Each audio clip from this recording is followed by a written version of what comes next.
Hi, this is Suresh from Coimbatore, கோவையிலிருந்து உங்க சுரேஷ் பேசுறேன். இந்த வீடியோ நம்ம என்ன பார்க்க போறோம் அப்படின்னா தமிழ்நாடு அக்ரிகல்ச்சர் யூனிவர்சிட்டி கண்ட்ரோல்ல வரக்கூடிய இந்த Bsc Agri அப்படிங்கிற கோர்ஸை படிக்கிறதுக்கு ஒரு குரூப் இருக்காங்க. அதுக்கு அந்த அஸ்பரன்ஸ் இருக்காங்க. இவங்க கிட்ட நம்ம ஜெனரலா கேட்கக்கூடிய கேள்விகள், ஏன் இதை நம்ம விருப்பப்பட்டு படிக்கிறோம் அப்படின்ற போது மெஜாரிட்டி நான் விவசாயத்தை சார்ந்த இருக்கிற விவசாயங்கிறது இனிமேல் வரக்கூடிய காலகட்டங்களில் வளர்ச்சி இருக்கிறது ஒரு முக்கியமான ஒரு பதில் இருந்தாலும் இன்னும் ஒரு சில பேர் என்ன சொல்றாங்க அப்படின்னா, சார் நான் வந்து Bsc Agri படிச்சா உடனே கலெக்டர் ஆயிரலாம் அப்படிங்கிறது எல்லார் மைண்ட்லயும் பயங்கரமா ரெஜிஸ்டர் ஆயிருக்கு. ஏன்னா ஒரு சமீப கட்டங்கள் 2013-12 காலகட்டங்களில் வந்து இந்த மாதிரி Bsc Agri படிச்சவங்க நிறைய பேர் கலெக்டர் ஆயிருக்காங்கிறது ரெக்கார்டு இருந்தாலும் அதுக்கப்புறம் வரக்கூடிய காலகட்டங்களில் அந்த மாதிரி இருக்கா அப்படின்னா அதை இல்லை. ஸோ கலெக்டர் படிக்கணும் அப்படிங்கிறதுக்கு நம்ம ஃபண்டமெண்டலா நம்ம 8ஆம் வகுப்பு படிக்கின்ற போதே நமக்கு அந்த மாதிரியான உந்துதல் இருக்கணும். நம்ம வந்து கரண்ட் ஆக்டிவிட்டிஸை லைவா வச்சுக்கணும். இந்த கரண்ட் ஆக்டிவிட்டிஸ் லைவா வச்சுட்டு நீங்க டிகிரி முடிச்சதுக்கு அப்புறம் ஏதாவது ஒரு டிகிரி முடிச்சதுக்கு அப்புறம் நீங்க வந்து தொடர்ந்து நீங்க உழைப்பை போட்டீங்கன்னா கலெக்டர் ஆகலாம். அந்த கலெக்டர் ஆகுங்கிற கனவு வந்து எல்லாருக்கும் பலிக்கிறது இல்ல. அதை யார் எந்த அளவுக்கு உழைப்பு கொடுக்குறாங்களோ அதை பொறுத்து தான் பலிக்கும்.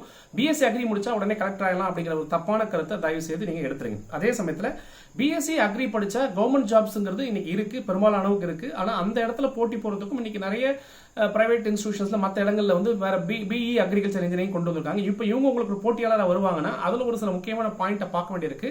நம்ம அதை பத்தி இங்க டீடைலா நம்ம பேச மாட்டோம். அதை பத்தி செப்பரேட்டா இன்னொரு வீடியோல கொடுக்கலாம். அவங்க உங்களுக்கு போட்டியாளராக வர முடியுமா அப்படிங்கிட்ட வர்றதுக்கான வாய்ப்புகள் மிக மிக குறைவு.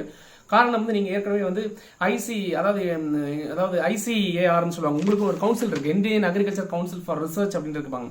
அப்ப அந்த அக்ரிகல்ச்சர் ரிசர்ச் கவுன்சில் கண்ட்ரோல் நீங்க வரீங்க, உங்களுக்கு செப்பரேட் ரூல்ஸ் அண்ட் ரெகுலேஷன்ஸ். இப்ப BE அக்ரிகல்ச்சர் இன்ஜினியரிங் மற்ற இடத்துல படிக்கிறவங்களுக்கு அவங்களுக்கு வேற ரூல்ஸ் அண்ட் ரெகுலேஷன்ஸ். இவங்க எப்பவுமே உங்க கூட போட்டி போறதுக்கான வாய்ப்புகள் மிக மிக குறைவுங்கிற ஒரு முக்கியமான பாயிண்ட் நான் வைக்கிறேன். சரி, இப்ப நம்ம வீடியோக்குள்ள போலாம்.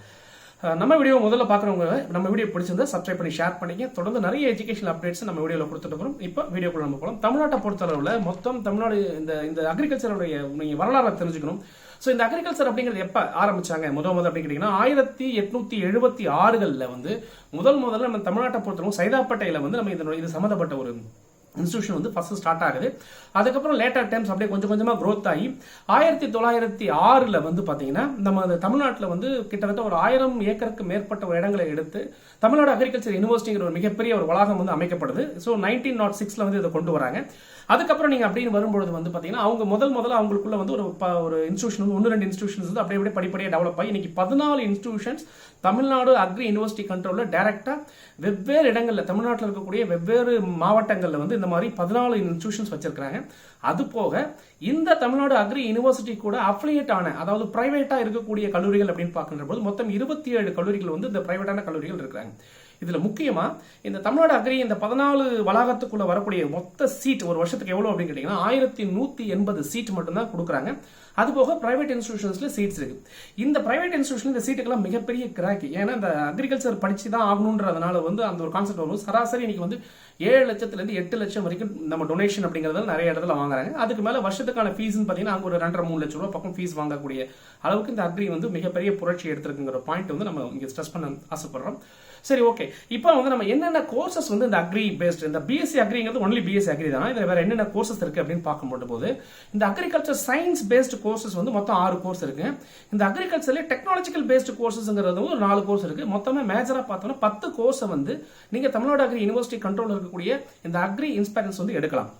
இது எப்படி கொடுக்கப்படுதுன்னா அவங்களுடைய தகுதியின் அடிப்படையில், அதாவது கட் ஆஃப் ரேஞ்சில் தான் வந்து எடுக்கிறாங்க.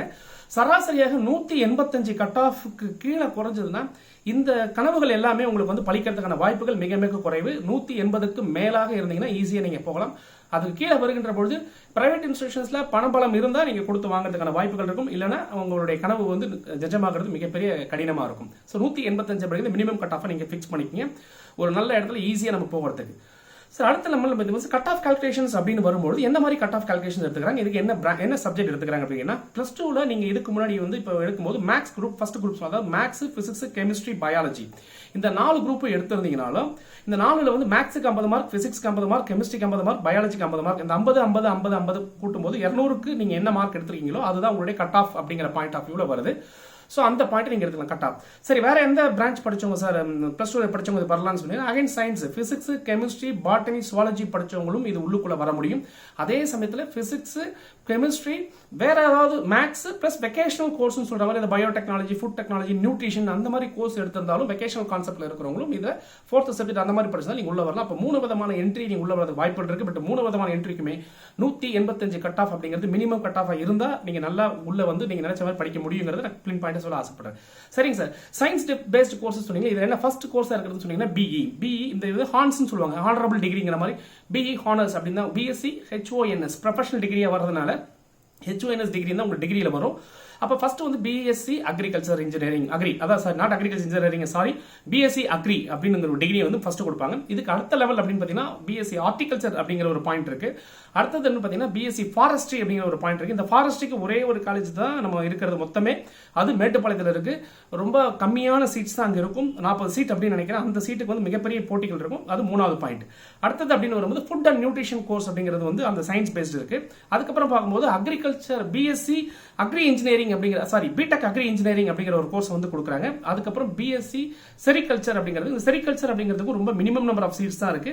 ஸோ இதுதான் வந்து சயின்ஸ் பேஸ்டு வந்து கோர்சஸ். இதுலயே வந்து டெக்னாலஜி பேஸ்டு கோர்சஸ் அப்படின்னு பாத்தீங்கன்னா பிடெக் ஃபுட் டெக்னாலஜி அப்படின்னு கொண்டு வந்திருக்காங்க. பிடெக் பயோ டெக்னாலஜி அப்படிங்கிற கோர்ஸ் இருக்கு. அடுத்தது பார்த்தீங்கன்னா BTech energy and environmental engineering அப்படிங்கிற ஒரு கோர்ஸ் இருக்கு.